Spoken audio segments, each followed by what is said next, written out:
नमस्कार. आज आपण गर्भवती स्त्रियांच्या महत्त्वाच्या प्रश्नाबद्दल आज आपण बोलणार आहोत किंवा माहिती घेणार आहोत. तो प्रश्न म्हणजे नॉर्मल डिलिव्हरी का सिझेरियन, कोणते योग्य आहे किंवा कोणते चांगले आहे. जवळपास सर्वच गर्भवती महिला जेव्हा आमच्याकडे नाव नोंदणीसाठी पहिल्या महिन्यात येतात तेव्हा त्यांची पूर्ण तपासणी झाल्यावर त्यांचा एक नेहमीचा प्रश्न असतो, तो म्हणजे सर माझी नॉर्मल डिलिव्हरीच झाली पाहिजे किंवा माझे सिझेरियन टाळता येईल का. ह्या प्रश्नाचे उत्तर खरोखरच आम्हाला देणे, पहिल्या महिन्यातच देणे हे अवघड होऊन बसते. ज्या गोष्टी 9 महिन्यानंतर होणार असतात त्याचे आश्वासन आत्ताच देणे हे आमच्यासाठी खरोखरच कठीण काम होऊन बसते. खरे म्हटले तर नॉर्मल डिलिव्हरी व सिझेरियन हे दोघेही सुरक्षित असतात. मी डॉक्टर विकास गोरे, स्त्रीरोग, प्रसूतीशास्त्र व दुर्बीण शस्त्रक्रिया तज्ज्ञ, नाशिक, गेले 36 वर्षापासून नाशिकमध्ये सेवा देत आहे.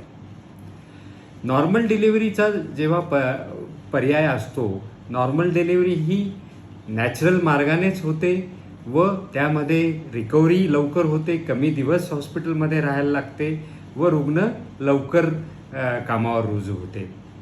ज्या वेळेला सगळे वैद्यकीय मापदंड किंवा परिस्थिती नॉर्मल डिलिव्हरीसाठी अनुकूल असते तेव्हा आम्ही डॉक्टर नॉर्मल डिलिव्हरीलाच प्राधान्य देतो. पण क्वचित प्रसंगी किंवा कधीकधी आई व बाळाच्या सुरक्षिततेसाठी आम्हाला सिझेरियन करण्याची गरज भासते.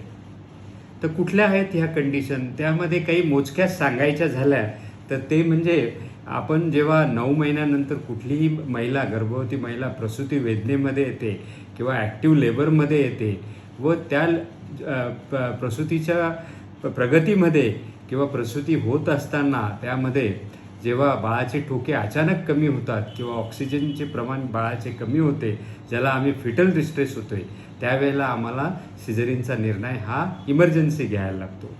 त्याचबरोबर हे जेव्हा 9 तासाची जी ही प्रसूतीची जी प्रक्रिया असते यामध्ये बाळ खाली सरकण्याची किंवा पॅसेजमधनं खाली सरकण्याचा प्रोग्रेस हा कमी होत असतो व महत्त्वाचा एक कंडिशन सांगायची म्हणजे त्याला आम्ही सिपॅलोपेल्विक डिस्प्रोपोर्शन म्हणतो.